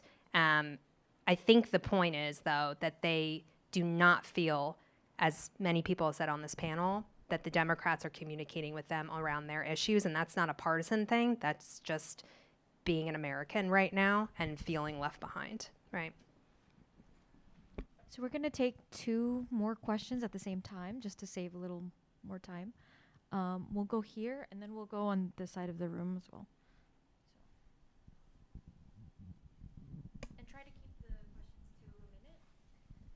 to a minute. I would like to say this, and I'm going to frame it this way. We live in a state where a man drove over 13 hours from a city that had a massacre of black people in a supermarket and was shot in the head, and the governor of this state, who's a Democrat, and that shameful implant of a senator from Buffalo, called him a hero. Today, the governor announced that the flag is half-staff for a person that was fought in the genocide, okay? The postal workers have been working without a contract for 2 years. You're talking about labor. You know, these are labor issues. I mean, I'm from the Vietnam era. I'm watching. It's been over $44 billion blowing up, and I'm a coach, and there's no money in the PSAL. That's the public school athletic. The crowd is getting smaller and smaller. We're not educating our children, and there's been a long, long struggle with these right-wing things of trying to turn back the education system since Brown v. Board of Education. Listening to me when you call me for money, I want to make a suggestion to you. You should listen to me. Don't hang up on me. I was upset with what happened to Bowman. But the working class party person that called me, you asking me for money, and I just wanted to make a suggestion because he got in a trap so that he would not make the same mistake in the next debate. He didn't say why he voted against something, and we're not teaching, and I'm going to close with this, we're not teaching civics, but a lot of things a person may vote against because there's an amendment on the end that's more detrimental than what the bill sounds, you know. I mean, No Child Left Behind sounds great, but it wasn't. So what can we do to fix that? Was there another question on this one? Why don't we give it to David, a student in the class? Yeah, to go to the slide, this is for anyone who wants to answer, but to go to the slide about media intake and perceptions, I think across the board, there's appetite for new sources of media. Is there any, I mean, probably too soon for plans, but is there any possibility, not all unions, but there are some unions that have rather large assets, certainly enough to fund. There are unions that have spent more on political donations than it would cost to run a media outlet, at least in 1 year. Are there any sort of plans or any sort of pipelines for, and this has been done in the past by other groups, but like union investment into media? I don't want to say media necessarily, but, you know, because, again, everything's on the phone nowadays, but whatever you want to call it, content, journalism, media, all those wonderful things. Does anyone want to take that? I mean, I can jump in quickly, which is, I mean, I think that is an idea that has come up, you know, repeatedly over the years. I think the challenge of actually entering into the media environment and, you know, running a TV station or, you know, a radio station, you know, is really hard. And so, you know, I don't know what other folks, you know, think, but I think I'm not sure how viable that is in the, you know, short to medium run. The party is taking that question, but by the party I mean the Working Families Party, is taking that question really seriously, because so many of the people that we seek to organize and communicate with mainly are more and more engaging through social media, which is basically like these are the entrepreneurial pursuits of like a handful of dudes, right? And who don't have our interests, and some of which who is explicitly like has captured, you know, the president-elect. And so we take it seriously, and so we understand it to be not a proximal question. I think a lot of times people learn the wrong lessons. Like there was this spate of personalities like Joe Rogan and whoever else kind of flipped towards Trump, and so like there's people in the Democratic Party who are like, we need our own Joe Rogan, and I just think that that's like the wrong question, right? And the solution is going to be a long-term one, right? Like if we seed certain cultural and media experiments today, they will bear fruit like politically and electorally like in a decade or two. And I think we have to have that level of commitment to creating the type of media environments that would actually have an impact on people's like vote choice or people's worldview. It's not anything that's going to happen overnight or because like you have like a stable of like personalities online like sharing memes. So I want to intervene here and try to focus some of the discussion very concretely on what I think is going on in the Democratic Party right now, and ask you all, very concretely how we need to be intervening, right? Because I feel like we're dealing with, an immediate crisis in which I do think that Harris lost primarily because of the global anti-incumbent sentiment that arose out of the pandemic and recession and so on. I do think, and this was ratified on the doors, inflation and people's perception that they were in worse economic shape came up over and over again, and I think those headwinds were too strong. But that's coupled with 40 years of neoliberalism in the Democratic Party. Bernie is not wrong when he says Democratic Party abandoned the working class, and therefore the working class abandoned the Democratic Party. And if you haven't heard his interview, as testy as it was with Michael Barbaro on The Daily, or Fez Shakir being interviewed by Ezra Klein, those things are really worth listening to. But they do also, both of those things are very specifically pushing for labor and progressives to organize around an economic populist, popular program to force the Democratic Party back to its roots. And the question is that a viable strategy? And if it is a viable strategy, or is it at least part of the strategy, what are the things? And I think we should talk specifically about sort of the labor movement and its allied organizations like the Working Families Party.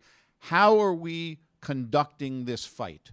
I think, to me, that's the really pressing question. And I think the final thing I would say is I have had the opportunity to get a look at some of the exit polling that's been done by several of the unions, that I'm familiar with. The labor movement, relatively speaking, did pretty well in terms of its own membership. I mean, between 14 and 17 points for Harris in battleground states. But our members who didn't vote for Harris told us that, and in one case, in one poll I saw, it's 3/4 of the members who didn't vote for Harris said it was because of the border and her unwillingness to police the border. 30 points more than people talking about inflation. So the two biggest arguments were, and so we need to deal with these issues, right? Like, we don't have a long run here where we're going to have the freedom to.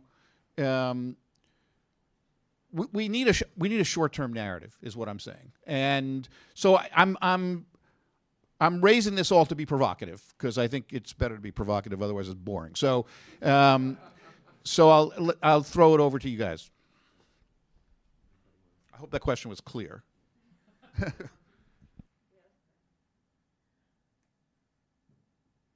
I mean, I'm interested to see what other people think. I think there's the question of short-term versus long-term is like the big question. Like, the stuff I'm pushing on is the long-term stuff. I agree with Maurice about on the media. We do the political education, right? It is. I understand there's an election. Well, there's an election next year, but there's elections in 2 years. There's big elections in 2 years and in 4 years. And a lot of these things, when you say like, okay, we're not going to organize 5 million people into the labor movement in 4 years, yeah, probably true. But what I do, I have had, one of my reactions has been to not just be like, okay, what's the messaging? When you talked about like not wanting to just talk about a message, I've like been so reactive about it because it's the corporate control of the party, capital's control over the Democratic Party is so intense that what we can actually get them to do is it's very challenging. So we can organize. I am also very frustrated within, like, just speaking about Philadelphia coming off Trump, Trump the first time. We organized. We were working with a number of other organizations in our city, and I was saying this a little bit before we started the panel. there just isn't enough deep organizing going on. And so I just don't want to get away from like that, okay, we just need to focus on electoral organizing and what's the demand on the Democratic Party. We do need to do that. You know, my Emiliano Rodriguez, who is led our overall Canvas campaign, you know, he's like, what was Kamala Harris's position on the minimum wage? She should have been out there fighting for a $25 minimum wage, right? That actually means something to people. Whereas like child tax care credits, like if I hear about one more tax, I mean, it's so like nobody wants to hear about tax credits. It means nothing to people, to normal people, you know. And so it doesn't mean they don't mean anything, but to people they don't mean anything. And it just, so things that actually really do resonate and would make a big difference, you know. When Helen Gim was running for mayor in Philadelphia, and she didn't win, but one of the things she said that I was like, that actually, you know, we could actually use that would resonate with people, was talking about guaranteed employment in certain neighborhoods. Like that's a radical idea that really actually means something to people. So I think there are demands that we should be getting together as labor and progressive communities that are actually tied in with working class people and what resonates, not just people. I am a little frustrated with folks that are not actually doing a lot of base building organizing, because I just long term we're just going to lose power. It's like there's no way to win any other way. But there are demands I think we should be thinking about and pushing on. A few thoughts on this. What in terms of the how. Right, so Bob, you talked about some of the breathless op-eds appearing in the New York Times opinion pages about attempting to explain why things happened. And, you know, I feel like inside the Democratic Party, like we anticipated that there's going to be a lot, especially if there was a loss, there'll be a lot of factional infighting, finger pointing, a bunch of folks for their own reasons arguing that their priors are the reasons why that the Democrats lost, and if people just listened to the things that they were saying before the election, the Democrats would have won. And it's easy to make those claims, especially because like elections, there's just so much data that it's like a cesspool for confirmation bias. You could just like cherry pick the data that you need in order to argue from whatever particular point of view. I think the best way to argue, both inside of the Democratic Party or just in general, is through the work. And so if we have hypotheses, I think it's important for labor institutions, because labor institutions are independent institutions, independent of the Democratic Party. And so, yeah, you could argue to a bunch of consultants about how to spend political money, or you could just run a program and join with community partners that are also independent, join with organizations that have that independence to demonstrate your argument and to win.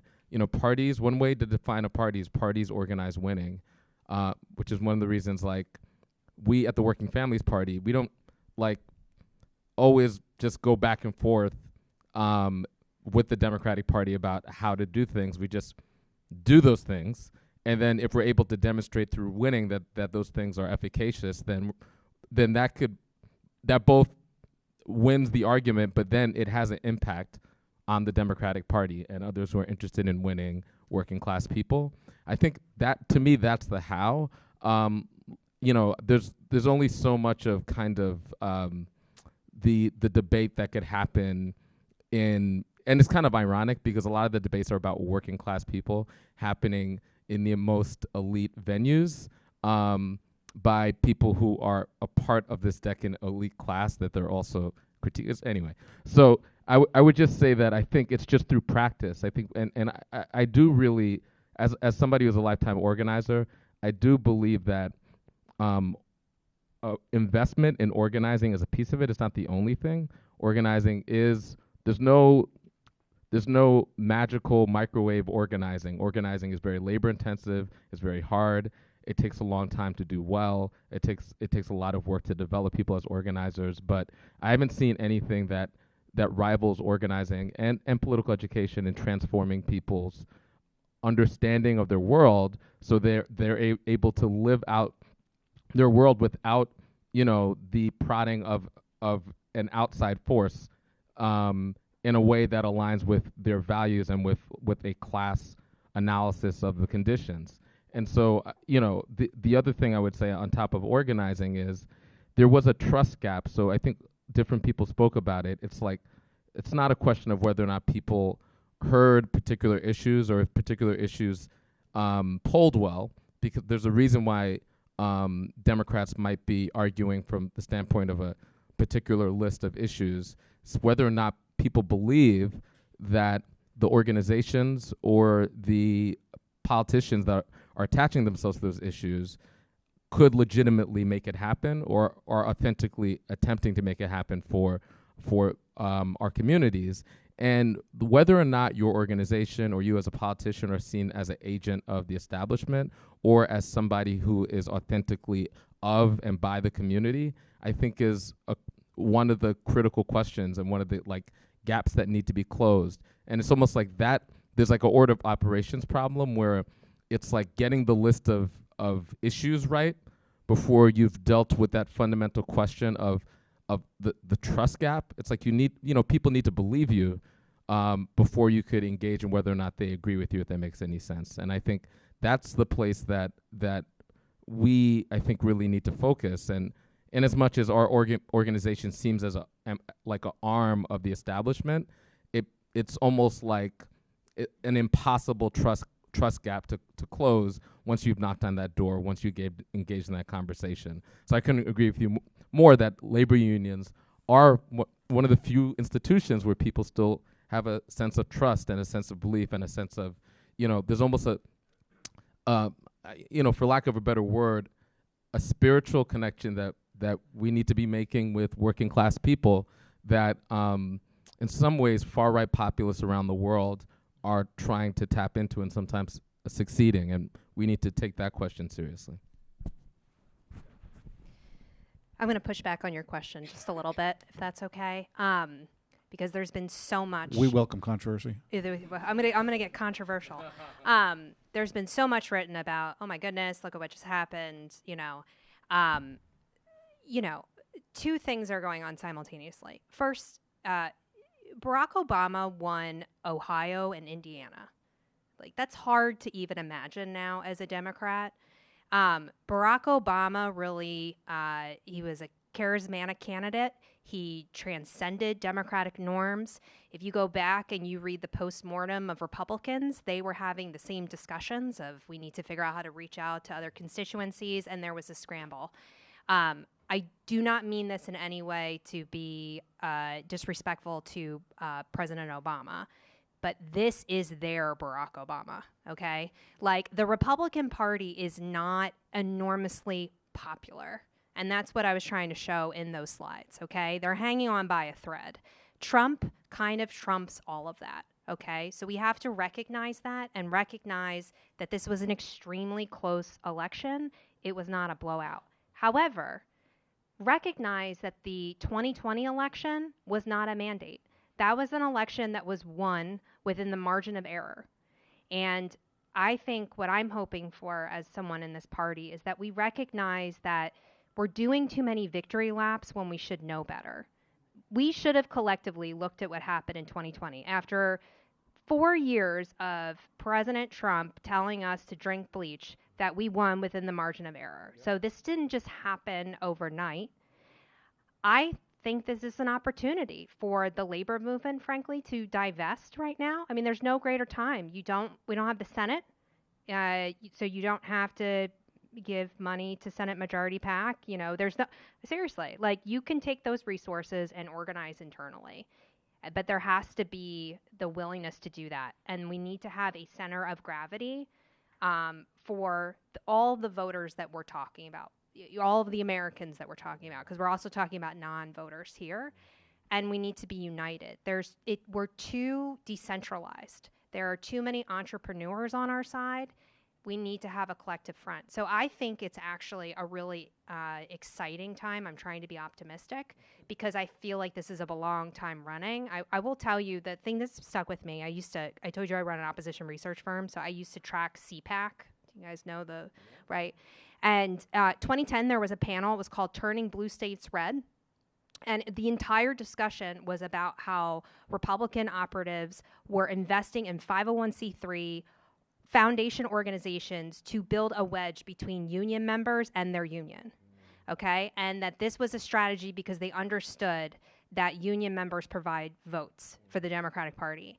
And I remember us going around and talking to donors about this, saying, like, we need to do something about this. And it fell on deaf ears because we were kind of winning at that point, right? And so we have to play the long game. I hope there's willingness to do it, but I don't think that this election just happened and everything fell apart, as Bob said. It's been a long time running, but understand it's not a mandate. I do think we are going to take back the House. I really do. And I think we have really terrific candidates who are running for governor. But when that happens, do not read too much into it because we are still, a divided country and we need to do the work. Can we take a couple more questions? I know we have some over here. Yeah, go ahead, Jordan, and then Bill over here on the left. Thank you, Bob. My question's for anyone on the panel, so it's not directed at anyone. Two quick questions. One, what do you think the identity of the working class is? We always hear about identity politics. What's identity? But are we missing something about the identity of an actual person compared to what they just look like, or race, creed, and that type of information? And how does the labor movement reach non-union working class voters?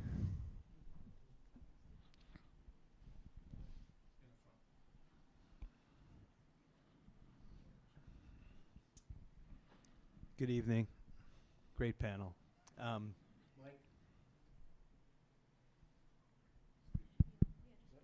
Good evening. Great panel. Several months before Bill Clinton's first midterm election in 1994, more than 300 Republican congressional candidates met on the steps of the U.S. Capitol with Newt Gingrich to sign a contract with America. And the clarity of that communications device was so powerful. Just the framing, the 10 points. I couldn't tell you one thing that was in it, but boy, does it sound good, right? They swept both houses of Congress, not surprisingly, in a first term, when a first term presidency, usually the midterms doesn't go that well. But the maneuver still, I think, stands out, and maybe there's something in it for us. And I think this is in tension a little bit with, I want to acknowledge, with some of what you said, Daniel. What if a set of independent organizations publicly proposed and fought for a contract with America's working families, or working America, or America's working class? I don't want to wordsmith it. Higher minimum wage, increasing Social Security benefits, strengthening the right to organize, lowering the Medicare age, including hearing, dental and vision, paid family and sick leave, tax increases on the wealthy. The stuff we know has broad majoritarian impact. I'm not saying that's the only things we stand for and we fight for every day, but in a two-party system, those broad issues are important when we need to win a majority of the working class. I think the goals of such a proposal could be helpful in three different ways. One, they give us a clear scorecard. I'm with Jen on scorecards. Bob taught me about them in 1996. There's going to be a huge fight, the big fight over the Trump tax cuts. How do we keep the score that's clear, on how this budget is failing working class people? I think having a clear schema that we can say, this he didn't do, this he didn't do, this he didn't do. Two, it exposes the contradictions in Trump's base. They have a majority of people who make less than $100,000 a year. And he's got to also deliver to the billionaires. Having a clear scorecard helps us perhaps try to turn some of his base against, to reveal to some of that base the weakness. That could be weaponized, for lack of a better phrase. I should have a different one. But in the midterm elections, we can talk about his failure to deliver on that. And thirdly, it gives us an opportunity to try to recenter the Democratic Party on core issues that we believe in, that are really out there and appeal to a multiracial working class. And it could provide the rationale for endorsing incumbents and or engaging in primary challenges. And my question is, if we saw that through line, could we in 2026, this is a very optimistic scenario, could we be talking about that contract in the same way as Newt Gingrich did, but from a much broader, with a much broader support of civil society? Take one more and then. Oh, he had his hand up. Okay.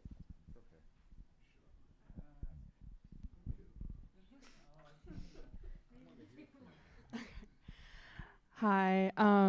So yeah, I wanted to talk a little bit or ask a question about this topic that you guys have raised, which is that the Democratic Party really is the party that is run by the elites. It is the party of capitalists as well. And when we talk about that, we can talk about that abstractly, but when we actually look at the details of what, Biden has done, he blocked the railroad strike. He was unwilling really to go to the UAW picket line until Trump was.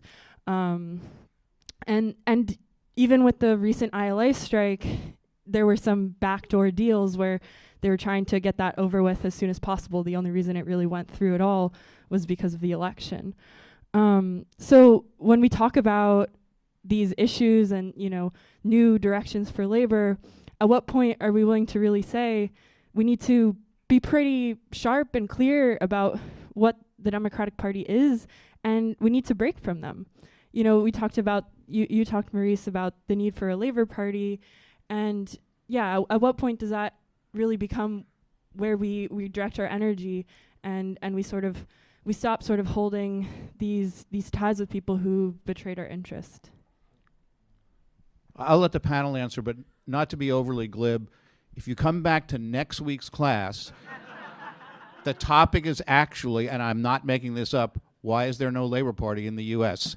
We've already done a week on that, and so there's a whole discussion to be had, and I'm not sure we'll resolve it tonight. But I'm not kidding. It is next week's class topic. So I'll let this group answer the three comments that were just made. Okay, I'll start by just hitting on a couple of things. I don't think I'll get to everyone's, but the question of kind of reaching non-union working class voters, right? Obviously for the labor movement now, I think you know this as you're asking the question, but such a crucial question because of our density, right?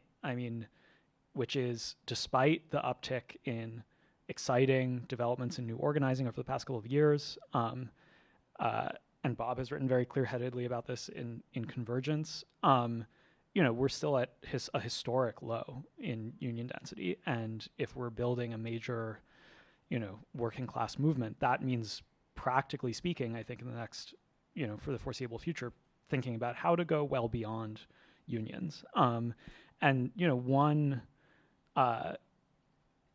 guess my little slice of the world that I think is connected to Roz's in this case is that one space for that really is around electoral politics if we can do it well, in that a huge amount of funding comes into swing states, right, pretty consistently, that allows for not only bringing union folks on leave, but also bringing them on leave and putting members in sustained contact in political campaigns with community members who are not union, right?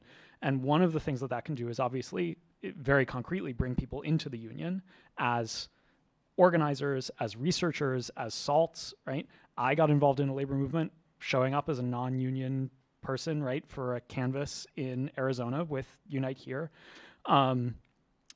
And I think that that model can be helpful, provided that it is paired, and this will maybe get to your question, with a good deal of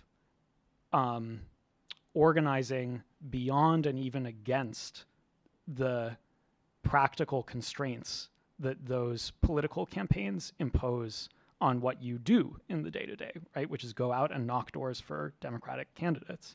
And there's a real tension there to sit with, right? What can you do in a campaign where you are trying to bring together people on a very short-term, very constrained goal to create a kind of sense of class consciousness that goes beyond that? And that's one space where I think political education can be really helpful. But it requires us, being quite open about for example, right, about the fact that it's no longer the case that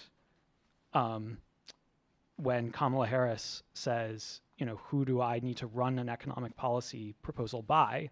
She says, as Franklin Roosevelt said, right, clear it with Sidney Hillman, the kind of one of the main leaders of the CIO. And this is a direct quote from her campaign, right? Has Tony seen this? And that's Tony West, right, of Uber.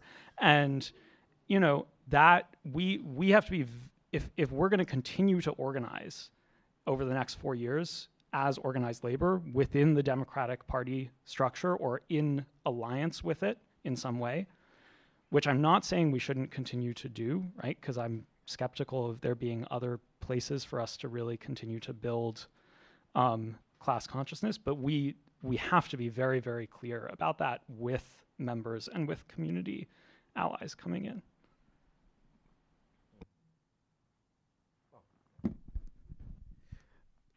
Yeah, the question about the break from the Democratic Party, there's a lot of ways I could respond to that. The thing that I'll say is that if we had a parliamentary system, I think this would be a lot clearer.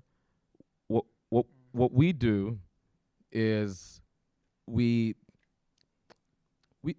our job is to fight the far right, to fight capital, fight the white Christian nationalists. Oftentimes the Democratic Party gets in our way, and so we have to move them out of the way through priming them, challenging them, organizing them. And so we fight with the Democratic Party pretty ferociously, and in a manner where we could build power.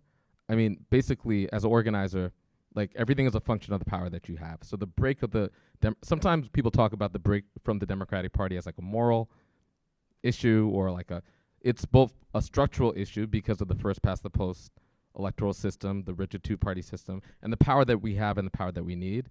So after an election, we're no longer in this unite with the Democrats during general elections in order to defeat the far right. We think that is that makes a lot of sense for a lot of reasons. And I think there's so much evidence of that now that we've lost this election. But the election is over, and it's very much our job to build the power so that we have the power to leverage to take seriously this question of a break. If we're serious about a break, that means we're serious about having enough power that we could run our own independent politics, and which means we have to organize for that break. And if we're not willing to do the very hard work of organizing for it, then it becomes kind of this mystical or moral quest instead of a hard question of power. Anybody else want to weigh in? I don't want to break with the Democratic Party. I think that there are viable solutions to this depending on the state. I do know in New York we have a very serious mechanism to do that, but I also just want to be, again, to take a different tact. I want to change the party. I think that there are really dynamic leaders within our party. I think that we have amazing superstars who are in elected office, and I want to help them grow. I don't want to break away and build something new, but I want to build organizing within and a collective front. And that's kind of what I was talking about before. I think there needs to be a center of gravity of allied organizations pushing. We're about to, choose a new DNC chair as a perfect opportunity, right? Like, who do we want that person to be, and what do we want that to represent? And I get it. I get the frustration, but I also want to set us up for not having people feel disconnected and disaffected within our party. And sometimes I worry about the language that we use around that. We are a country together. We are in a country with people who voted for the opposing party, and we need to figure out how to coexist, and I want to figure out how to do that. But I think where it makes sense, as Maurice was talking about, strategically, I'm for, but as a wholesale, I'm not sure I subscribe to that. I know Bob's disappointed in that. No, but not at all. Sorry. I'm the most right-wing person here. What are you talking about? Can we quote you? I'm not even embarrassed anymore. Quick question. I don't know where we are in terms of time. Oh, Gene, do you have a question? I do. Gene, then you're a guest. Quick comment, then the question. The quick comment is, one of the things I fear is that what Mr. Trump has already told us in terms of the character and quality of the individuals he's putting in these positions of power, that the world we're going to see come January 21st is a lot worse than we're experiencing when Bush became president or anybody else. This is new. This is new. This is really bad and dangerous. Authoritarianism, fascism, going after media people, putting them in jail, going after opponents. I'm just saying, I don't know if it's going to happen, but it seems like there's actual concrete things being happening. It's not just words. These are bad people, sexual predators mimicking the president, being nominated to be, oh my God. So here's my question. This speaks to the Working Families Party. It speaks to your desire to stay in with the Democratic Party.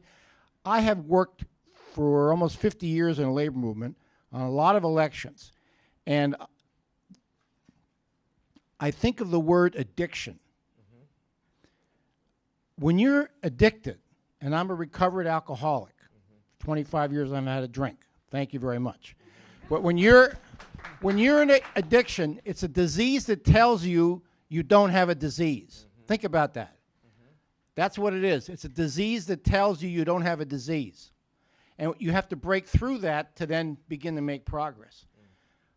I have seen so much the connectivity of leading labor leaders, some living, some dead, who are addicted to the relationships, to the feedback, to the connectiveness, to the sense of power.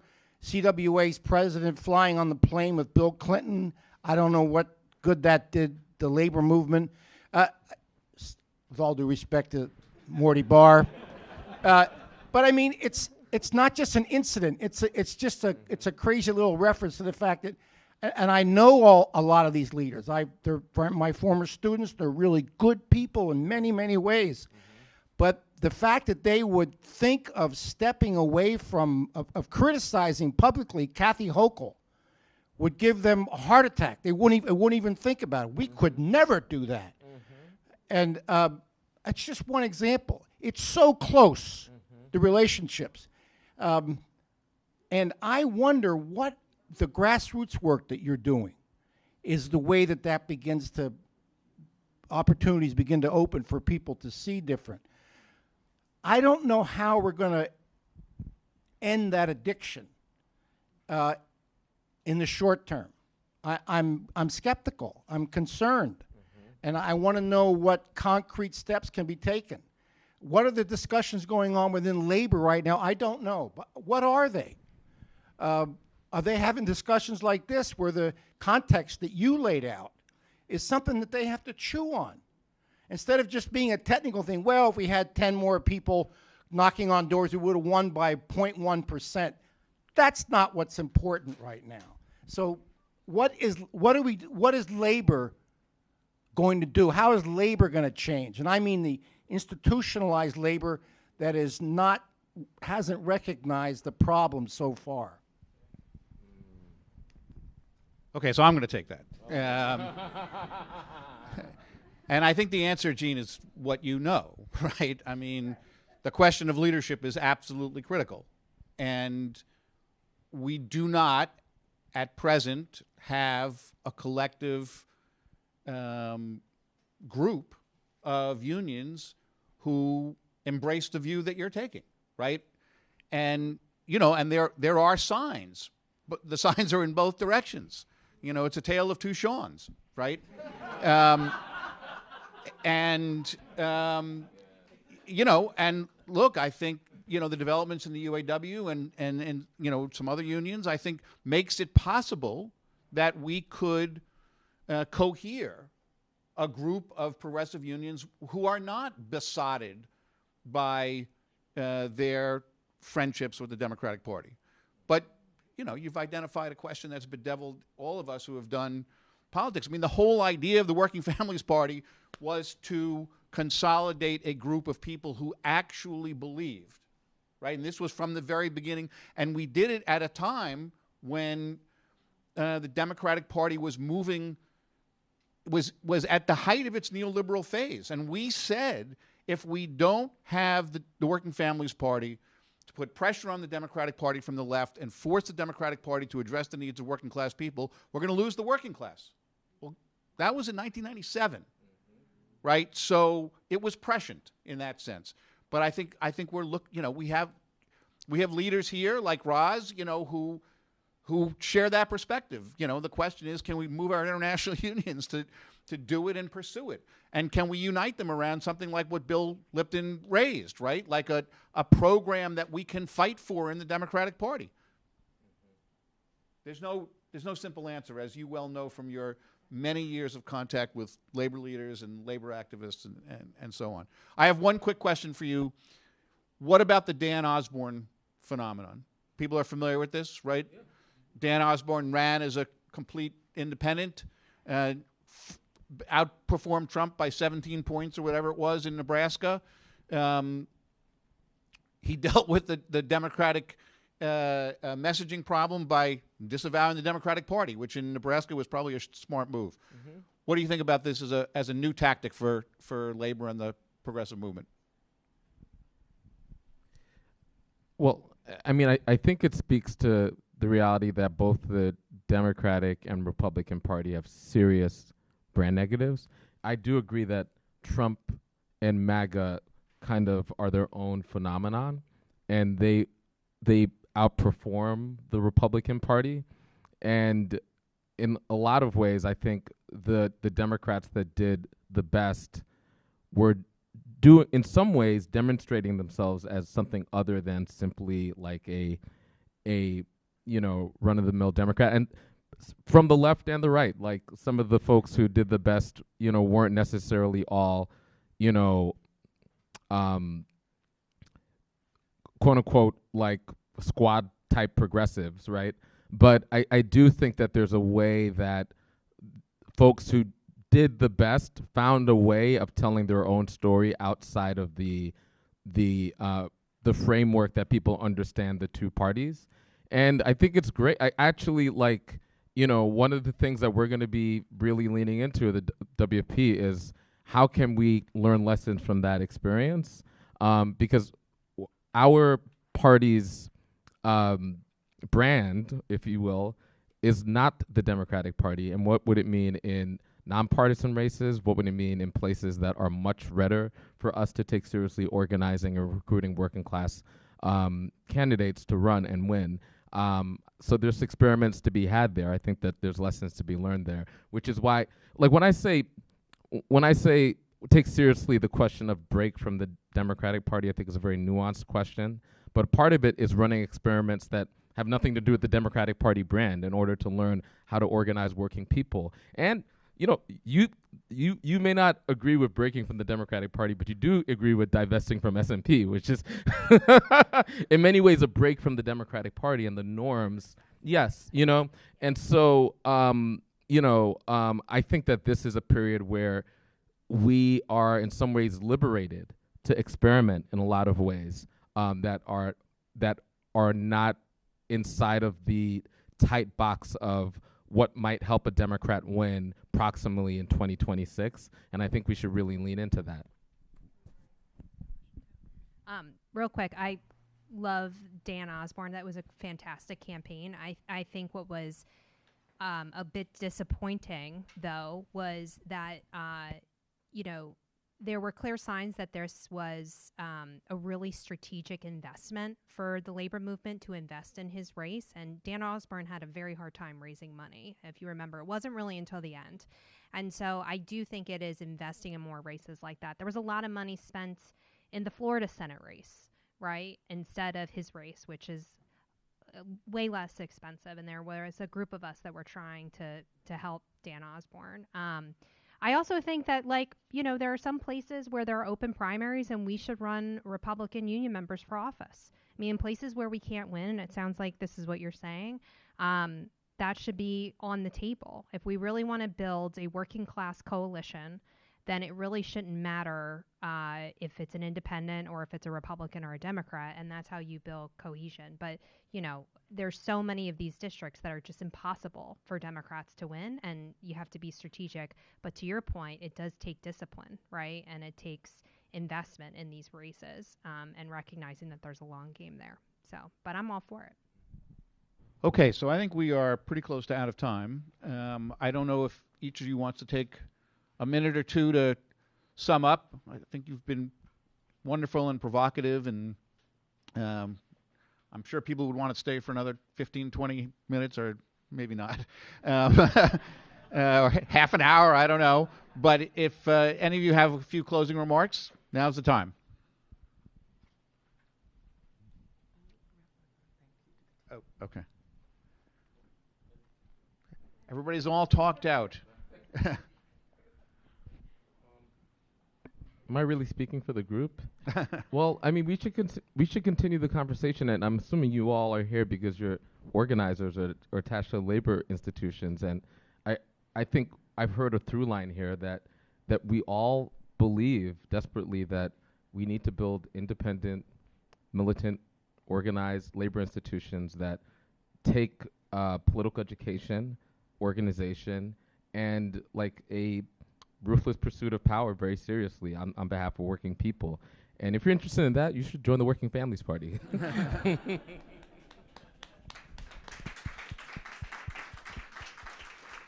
Anybody else? Oh, go ahead. As an elected leader from labor, I guess I felt like the need to say something. I just feel like, and I can't speak for international unions, but I do think that, and I don't come from an international union with huge assets. We're a smaller amongst the international. We perform beyond our size, but I do think both on this question about are there, that like a list of demands essentially with a great brand on it that unions would coalesce around. Is that possible? And with leadership from the Working Families Party, I would hope, in figuring out the right,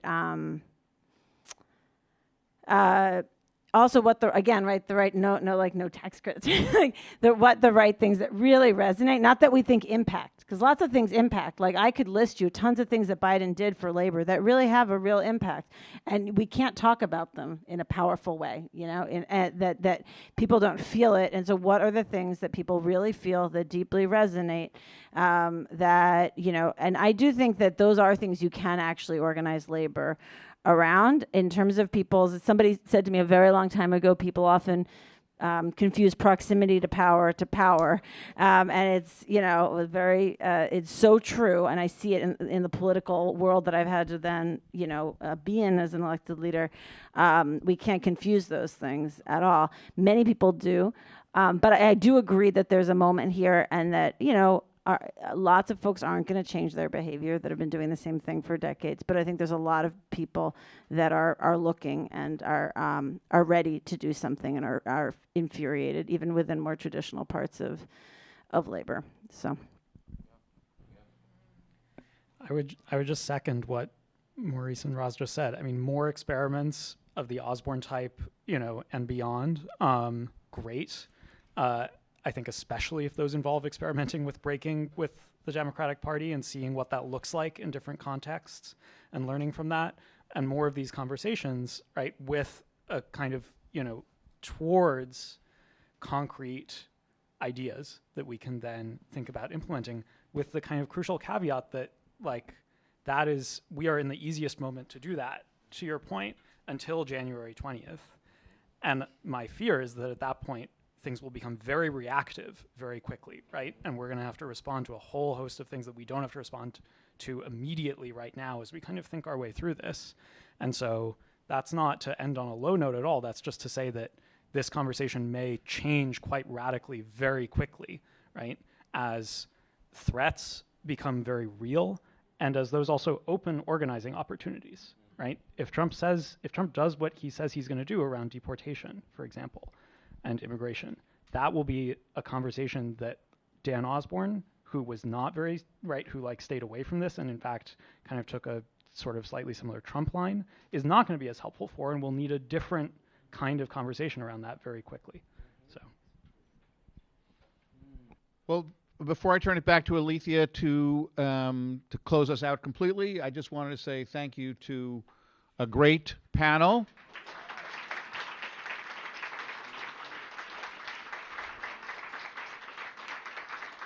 Roz and Jenna traveling a substantial distance in both cases, and Maurice taking time out of an incredible schedule, and Daniel taking time off from running back and forth to New Haven.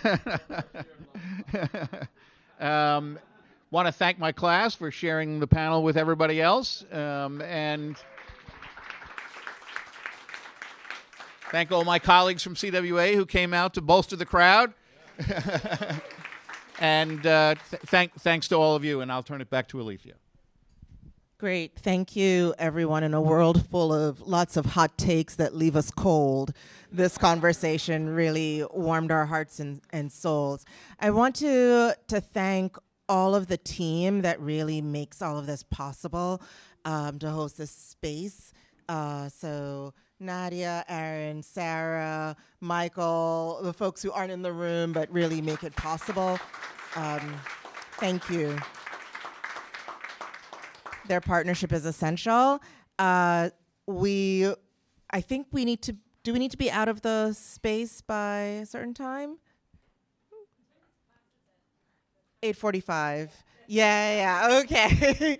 So some of the conversation can continue here for a few minutes, but some of it will have to occur outside of this building, so everyone has an opportunity to go home. I'm going to ask Sarah to come up and take a quick picture with all of us, and thank you again. Have a great night, everyone.